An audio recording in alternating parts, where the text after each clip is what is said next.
I found that nothing in life is worthwhile unless you take risks.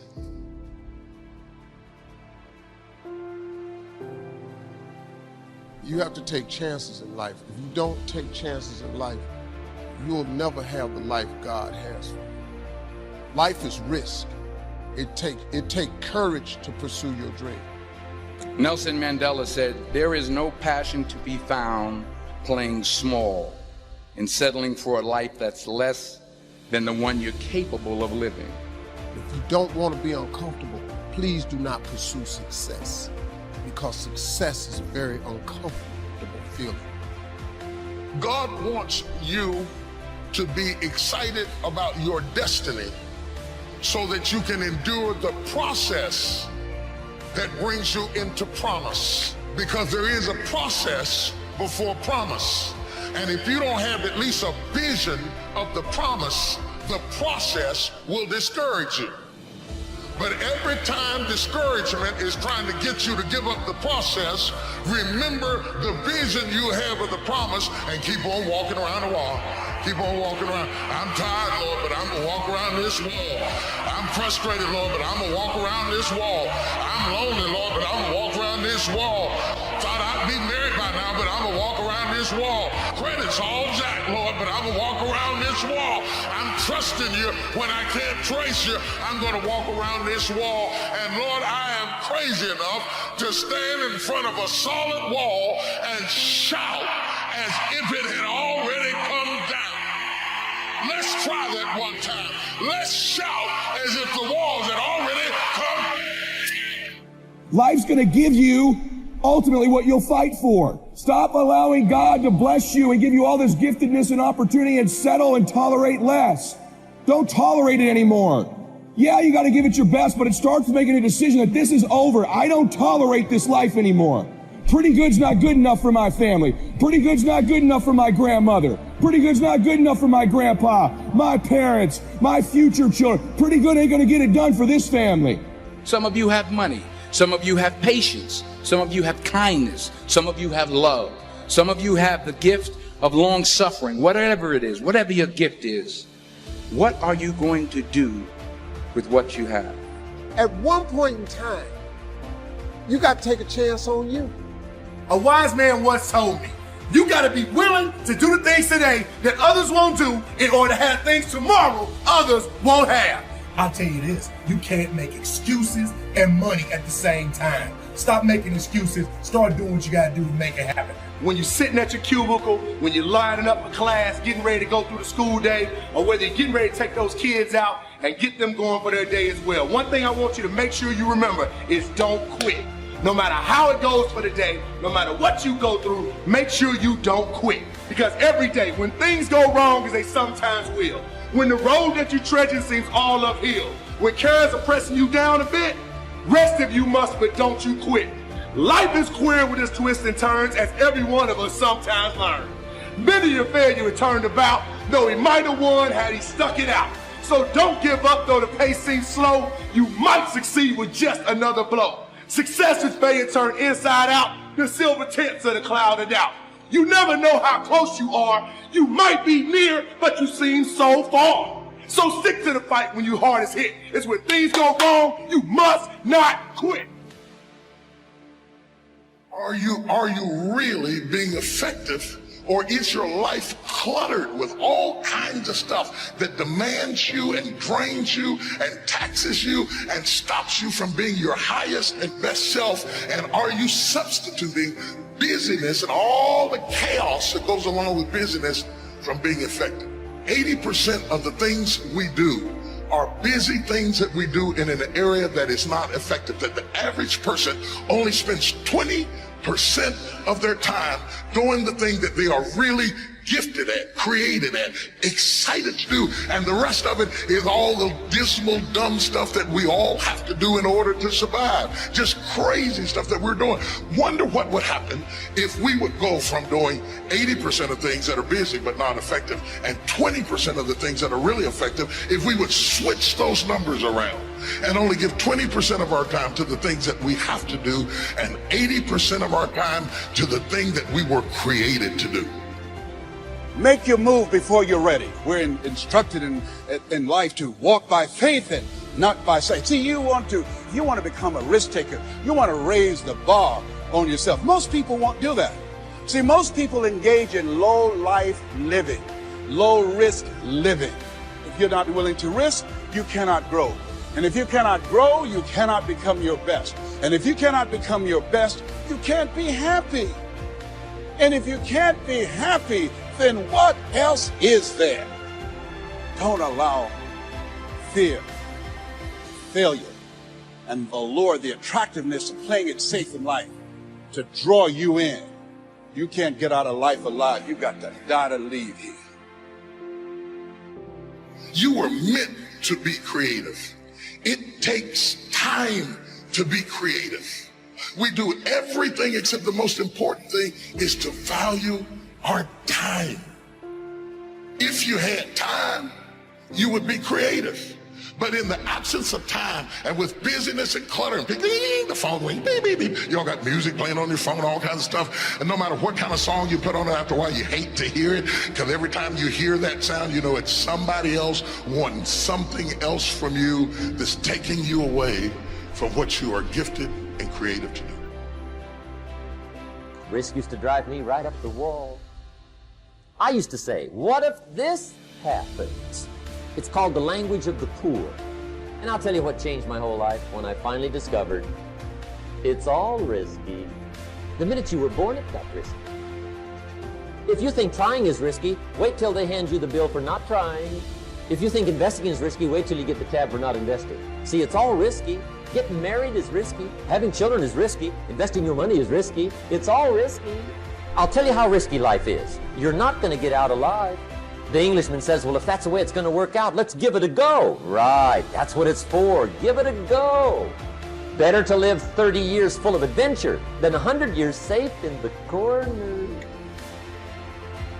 If you're going to be a risk taker, this is so important that you get, I don't care how old you are or how young you are, catch this right now. If you're going to be a risk taker, learn right now how to fail forward. It's just simple. I can't tell you how many people I meet and I encounter who live life with this fear of failure. You know what I've learned? I've learned that failing's not that bad. In fact, I've discovered that if I'm not failing, I'm probably not succeeding.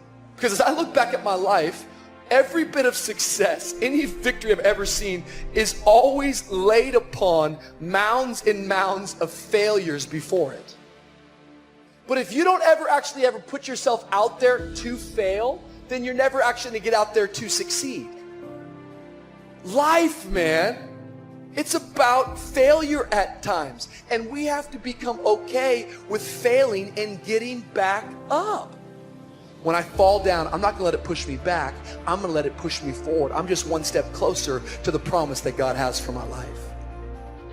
Don't let your past affect your present. Wash your past off of you so that it doesn't pollute your present. You'd be surprised at the people who have ruined where they are with where they came from. And you're not ready for what God is about to give you now because you're still polluted with what you went through then. You'd be surprised at the people who are married to 2 or 3 people, not legally, but mentally and emotionally.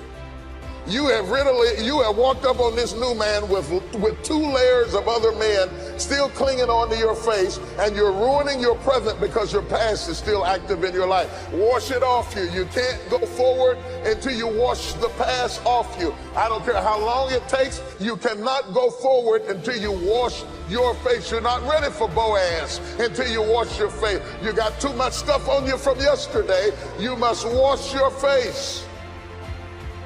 Clinging issues from the past, residue that we can readily detect. I shouldn't be able to look at you and see your past on your face. See, we live in a world where we're told more about our limitations rather than our potential. So you have to watch who's speaking into you. You've got to begin to monitor your mind.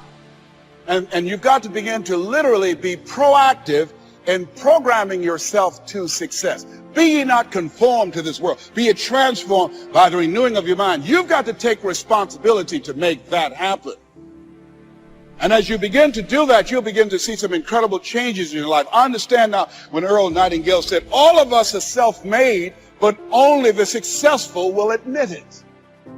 See, most people stop short of their dreams and park and get off the highway of life because of the rejections of life. You will always be rejected. It's no big deal. Jack Canfield said rejection is a myth. It's not like when somebody says no and then they slap you.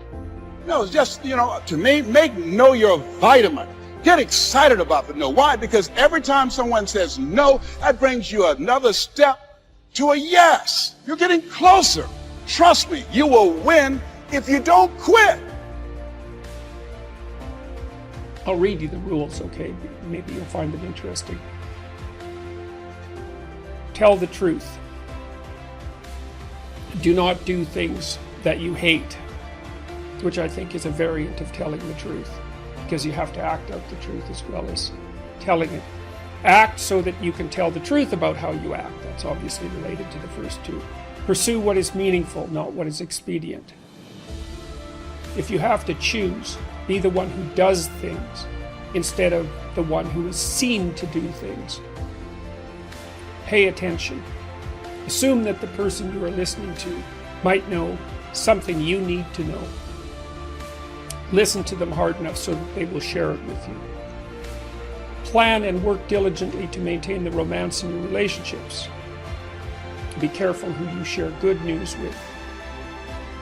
Be careful who you share bad news with. Make at least one thing better every single place you go. Imagine who you could be, and then aim single-mindedly at that. Do not allow yourself to become arrogant or resentful. Try to make one room in your house as beautiful as possible. Compare yourself to who you were yesterday, not to who someone else is today. Work as hard as you possibly can on at least one thing and see what happens. If old memories still make you cry, write them down carefully and completely. Maintain your connections with people. Do not carelessly denigrate social institutions or artistic achievement. Treat yourself as if you were someone that you are responsible for helping. Ask someone to do you a small favor so that he or she can ask you to do one in the future. Make friends with people who want the best for you. Do not try to rescue someone who does not want to be rescued, and be very careful about rescuing someone who does. Nothing well done is insignificant. Set your house in perfect order before you criticize the world. Dress like the person you want to be. Be precise in your speech. Stand up straight with your shoulders back. Don't avoid something frightening if it stands in your way, and don't do unnecessarily dangerous things. Do not let your children do anything that makes you dislike them. Do not transform your wife into a maid. Do not hide unwanted things in the fog. Notice that opportunity lurks where responsibility has been abdicated. Read something written by someone great. Pet a cat when you encounter one on the street. Don't bother children when they're skateboarding. Don't let bullies get away with it. Write a letter to the government if you see something that needs fixing and propose a solution. Remember that what you do not yet know is more important than what you already know. And be grateful in spite of your suffering.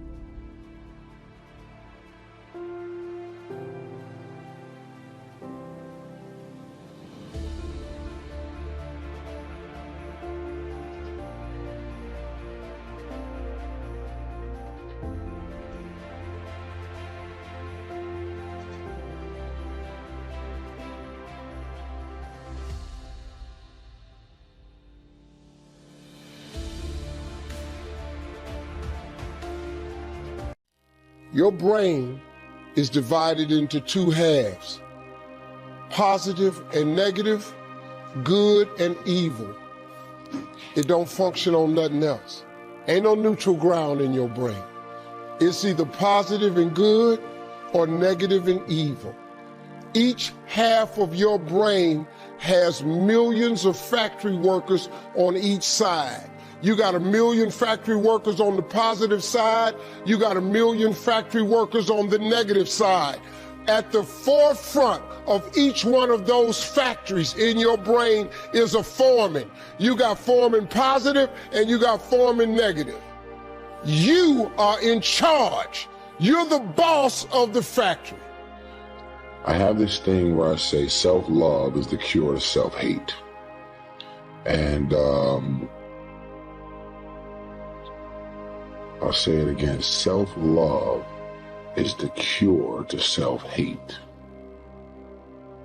Now, what I'm about to say is not with the intentions of getting everyone to separate from family, from marriages or relationships.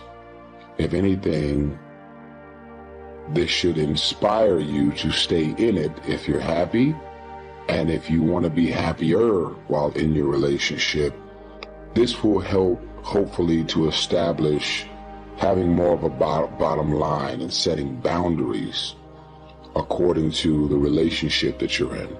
So here we go.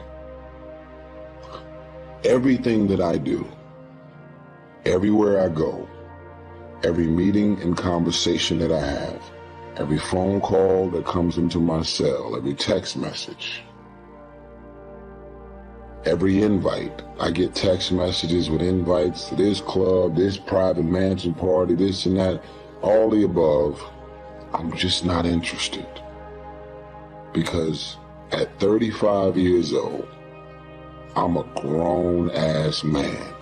And me being a grown-ass man, I will say this. Everything that I do at this point is connected to two things. Number one, how much do you love yourself? Because if you understand the value of self-love, then you would never fuck with a girl like that. You would never fuck with a dude like that. You'll never be friends with those type of people or ever accept any invites that has to do with this or that. I already know how you're gonna make me feel because I've hung out with you before and you've already made me feel that way multiple times. So you continue to invite me and I continue to show up because I'm desperate to have friends. I'm desperate for the validation of all of these people being around me, feeding me, feeding me, feeding me. I ain't shit until you tell me that I'm the shit. I don't love me until you tell me that you love me. I don't like me until you tell me that you like me. Most of the people out here are running around empty. They have no sense of self, no sense of self-love. When I say self-love, it has nothing to do with celebrity, money, materialistic things, and all of the things that your negative mind could probably go to. It has nothing to do with self-love. It has nothing to do with looks, nothing to do with cars and any of the superficial things that one would assume that could make you love yourself even more. It's a matter of knowing your value. It's a matter of you saying, I don't have to be around these people in these type of environments and situations in order for me to finally see the value in myself. I love me independent of you loving me. I believe in me. I know my self-worth. I know clearly that I'm a child of God. And God has a purpose over my life, and if he didn't, I wouldn't be here anymore. And I don't need you to tell me that. I don't need you to validate me. When you give me compliments, it inspires me to keep going. But you're not the reason I'm doing this. The comments, the feedback, the energy is not the reason I do what I do. I am here, and I have a purpose. There is no value in having wisdom, knowledge, insight, spirituality, love, and having all of this stuff that I'm aware of. And I'm not perfect. I've had flaws. Every day I am a work in progress.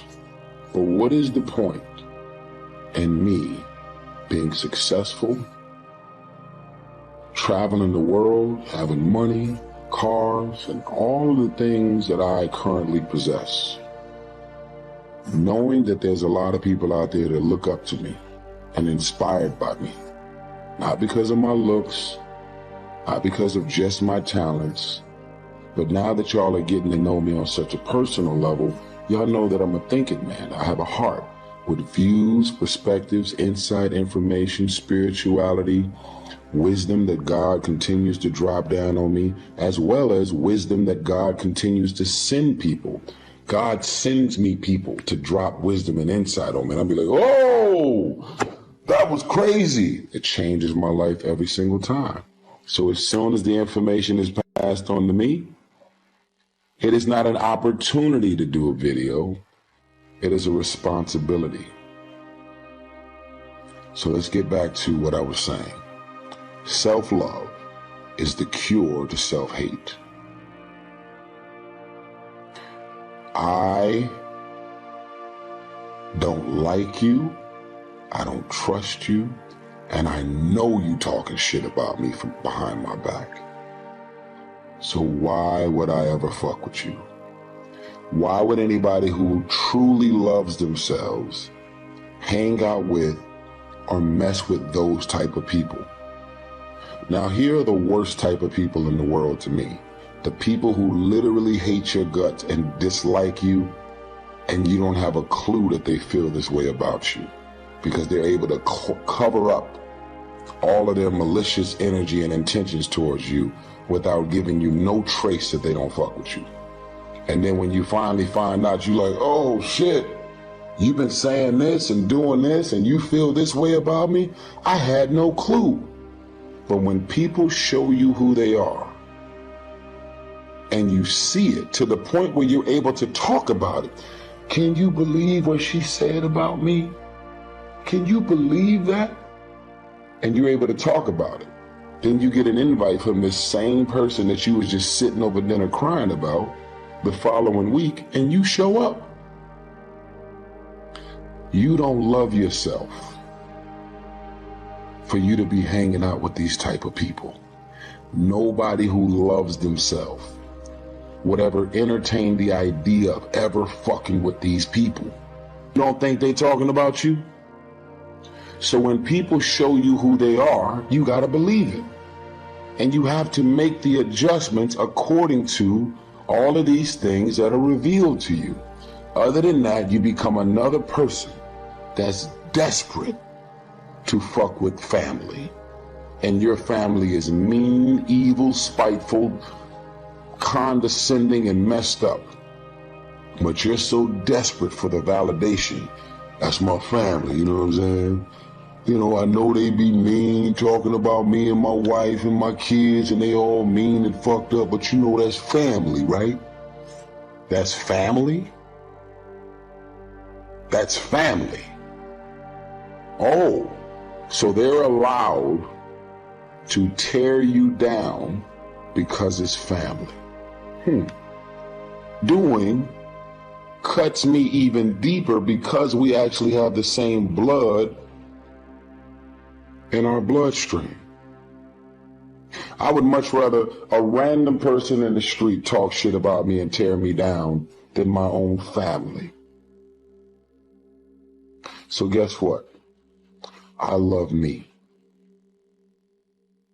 I see the value in me. And I have to be careful of who and what I give emotional access to me. This is beyond important, y'all. The number 2 priority, all day, every day, is my daughter. What does that mean? That means that I don't love nobody as much as I love my daughter. My daughter has gave me a bottom line. My daughter has created new standards for me.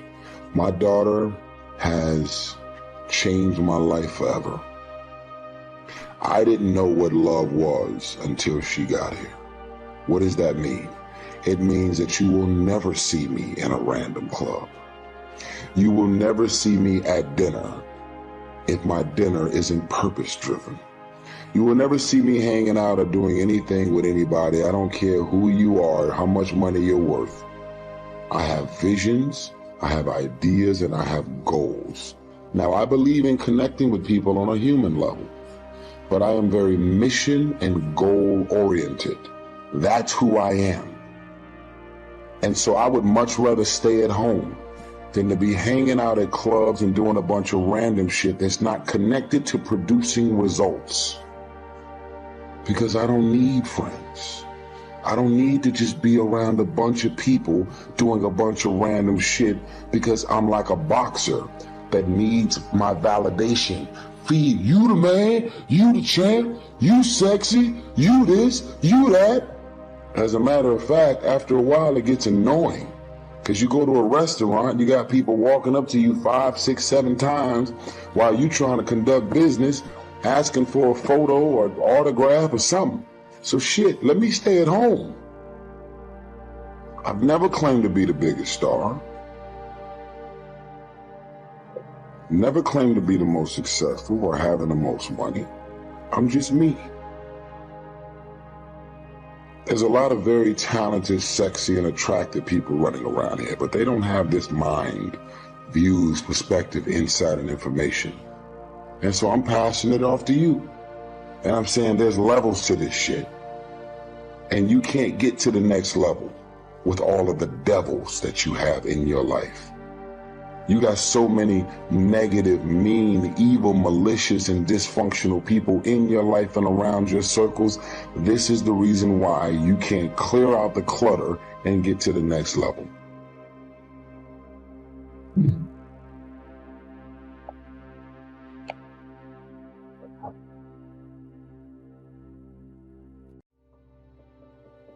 You think things are gonna just go your way? Well, they're not gonna just go your way. You gotta make them go your way. You think things are gonna just happen for you? Well, they're not just gonna happen for you. You gotta make them happen. You will become whatever you cultivate. Whatever you feed, that's what's gonna grow in your life. I'm saved, but I gotta change my diet. I'm saved, but I gotta change who influences me, who speaks into my life, who feeds my mind, who determines what look good on me, who determines what I can do and who I am. What's wrong with you is all those people who knew you win, because if they knew you win, they'll hold you to back then. I gotta go.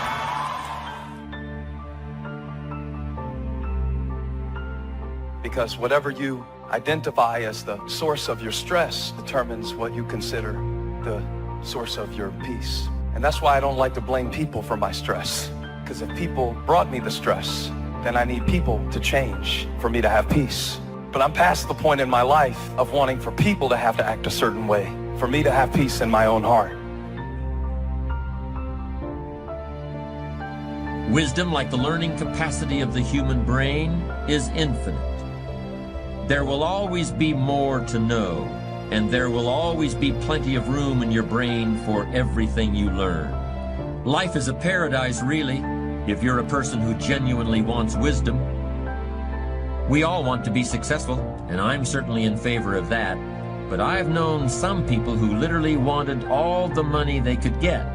Not what the money could buy, but the money itself. Wanting all the money in the world is like wanting to know all there is to know in the world. Except the man who wants all the money is miserable. He'll never get it all, and he'll never think he has enough. Even if he had rooms filled with $1,000 bills, he'd still want the next man's nickel. And he'd be in pain about that, filled with envy about it. The man who wants wisdom also wants to look back over his shoulder at the other guy, but he just wants to see what the other guy is reading.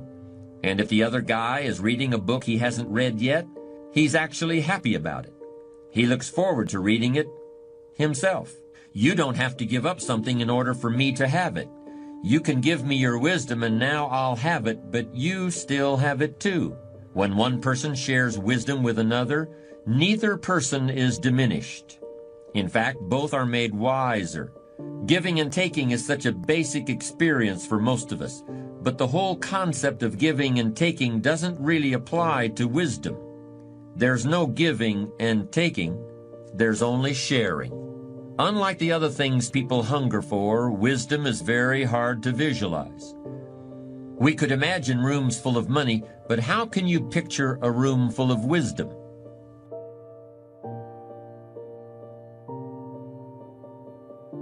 So easy. So easy to put things off. So easy to say, you're going to do it tomorrow. Well, I want you to reprogram your brain and tell yourself that tomorrow is not a viable option. You do it today. You get it done today. That's what you do. It's not what's happening to you that's hurting you. It is the threat of what could happen to you that is stealing every good day you got. You can't enjoy the good days because the enemy is threatening you, so you don't get any peace when things are well, and you don't get any peace when things are bad. Because when things are good, you're worried about them going bad. And when they're bad, you're dealing with what bad happened, and you haven't had any rest. You've had sleep, but you haven't had rest. You're tired when you get up. You're tired when you go down. You are up under attack. Wisdom is not a thing you can buy, or a course you can take in school, or a degree you can earn. Wisdom is not really something you can get from another person, yet you can gain some wisdom from everyone you meet. Wisdom is something a wise man always feels he needs more of. Yet the true sources of wisdom lie nowhere but within ourselves.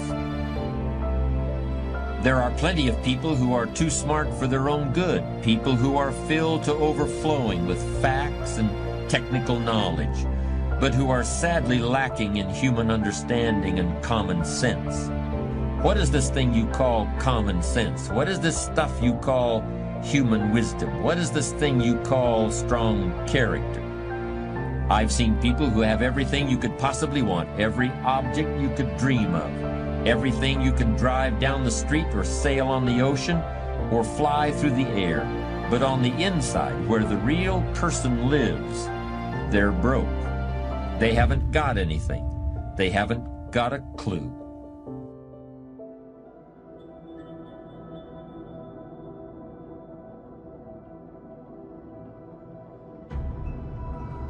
If you quit, whatever you were trying to accomplish can never happen. If you quit, there is no chance of it popping back up again, coming back later. Quitting is guaranteed failure. When you're trying, you're going to fail. You have to make sure that your dreams and goals are so big that not accomplishing them is not an option.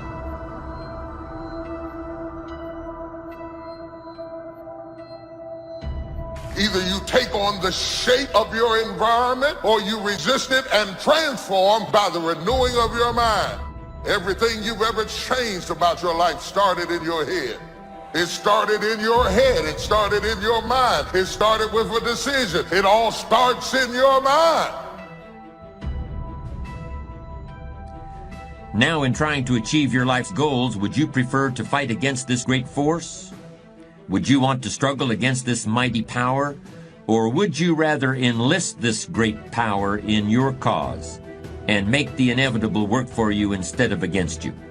Time is that great power I'm talking about. Time is the mightiest force in the world, or even in the universe. Why would you ever choose to fight time when you could have time on your side?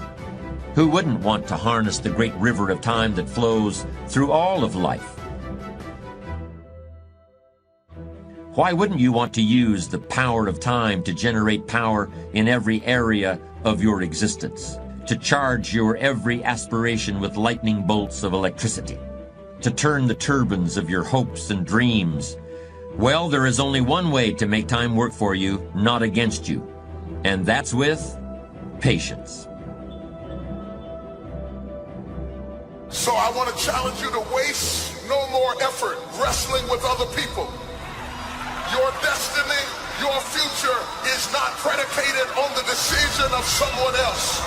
You wasted too much of your life trying to change other people's mind about you. It doesn't matter what they think about you. God is not going to bless you by their opinion. God is going to bless you by how you see yourself.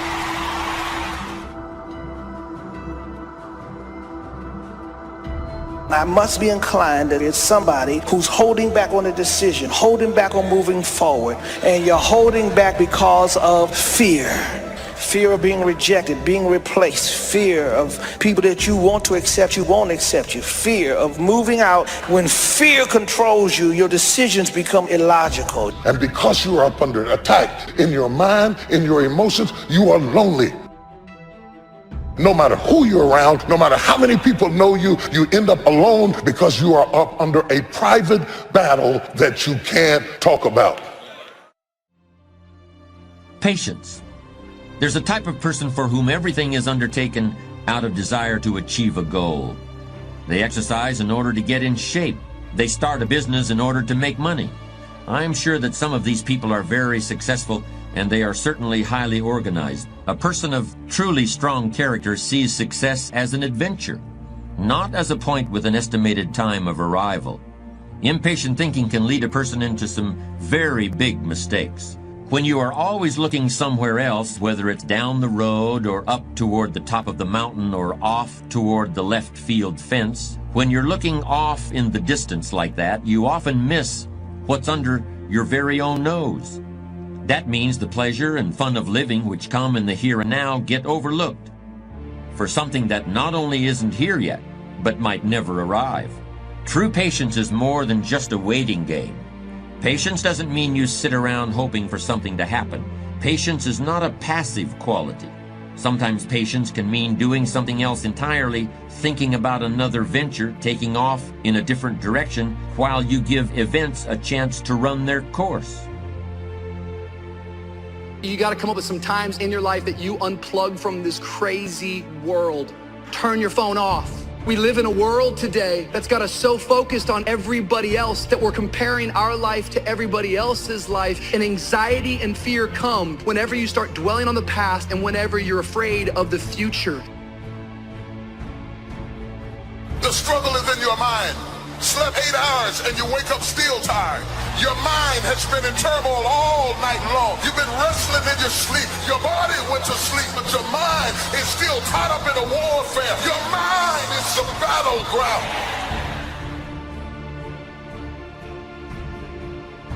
It's strange, but young people have a much more difficult time with patience than people who have more experience in the world. It seems like the older people get, the more able they are to wait, despite the fact that sometimes they have considerably less time to wait in. You could argue that older people ought to learn how to act quickly and decisively, while younger people need to learn how to wait. When you're young, you really have just about all the time in the world, and you just can't wait to use it. For a young person to have patience is a rare and powerful thing. How can we explain that impatience of the young? Maybe it's because when you're a teenager or in your early 20s, 1 year seems like a very long time. But more mature individuals can actually look back 10 or 20 or even 30 years, and they can use the knowledge they've gained to create patience and a sense of perspective. I still believe that things can turn around for me. I still believe that this is not my final position. I still believe that my family can get better. I still believe that if I lose this job, there is another job for me. Still believe that my marriage is not over. Turn to your neighbor and say, you got to keep your hope. Clap somebody and say, I believe. Is there anything you believe in that you'll sweat for, that you'll work for, that you'll labor for, that you'll commit yourself to? Is there anything that you love other than yourself?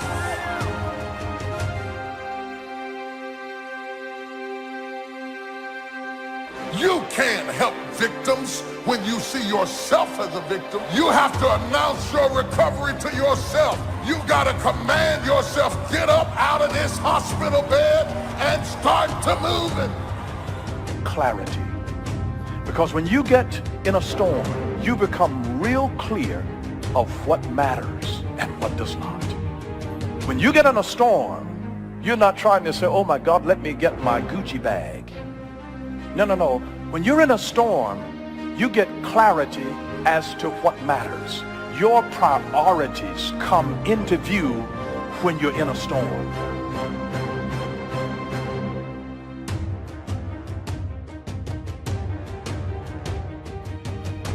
So if you can't control something and you can't get control of it, you have to at least embrace what you can.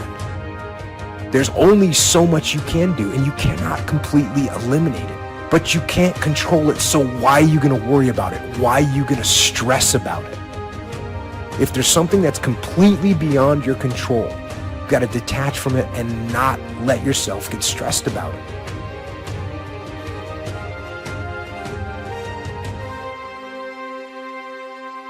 Dreams without goals remain dreams, just dreams, and ultimately fuel disappointment. Dreams without goals, yearly goals, life goals, daily goals, monthly goals, hourly goals, goals on the road to achievement cannot be achieved without discipline and consistency. You understand?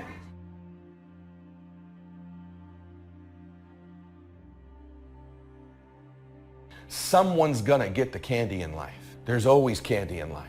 That piñata eventually always breaks down. Do you want to be the person who was there in the beginning, hitting as hard as you could and sacrificing and never get the candy? Or are you going to get something for your pain? Are you going to get something for your effort? Are you going to get something for this sacrifice you're making? You got to get something for this pain. You got to stick in the game until the candy comes out, and then we all get to celebrate. I promise you there's going to be a payoff for you.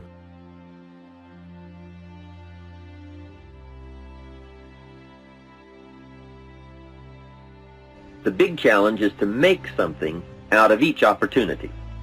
Now, if winters are always going to occur in our life, shouldn't we benefit from them too? Come the next winter, you could be on the inside looking out, seated by a warm fire, the company of a good friend, and those unique feelings of security in spite of the circumstances or the season.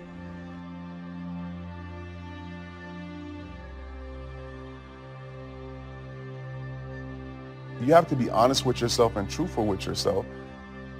And I think a lot of times what it is for me, I was expecting things from people that I wasn't giving to people. And so that's very selfish, you know? So I had to look at myself and say, you know what, this part of my personality needs to be changed. It needs to be fixed. So it's that reality that you have to have with yourself and that truthfulness, and not knowing that it doesn't make you weak by admitting these things. It doesn't make you less by admitting these things.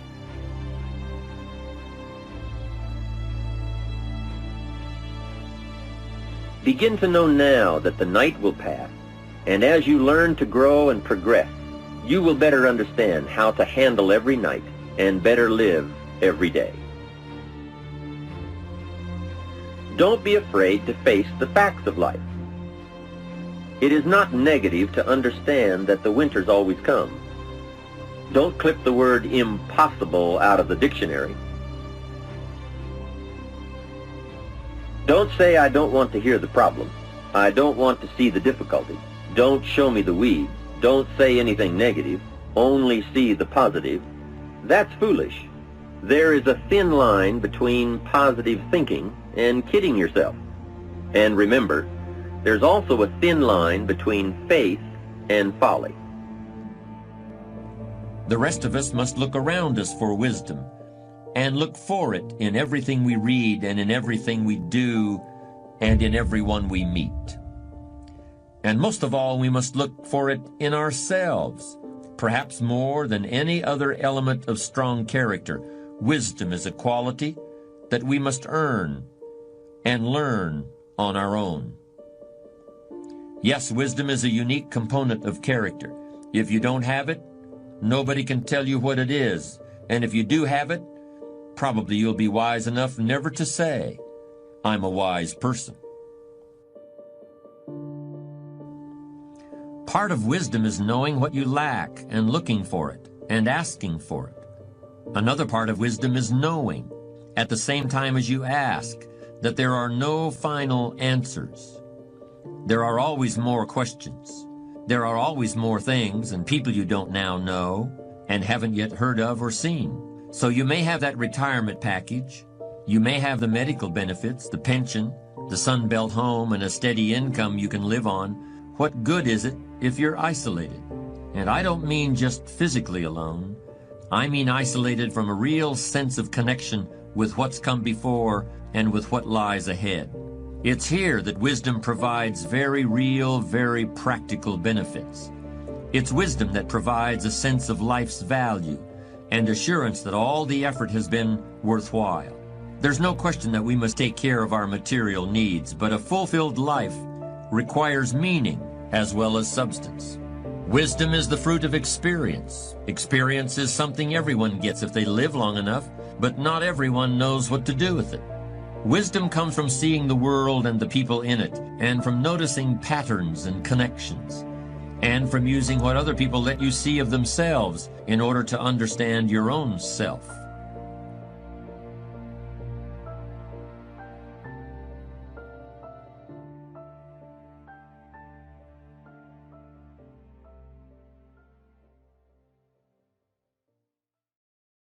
Need a little pick-me-up today?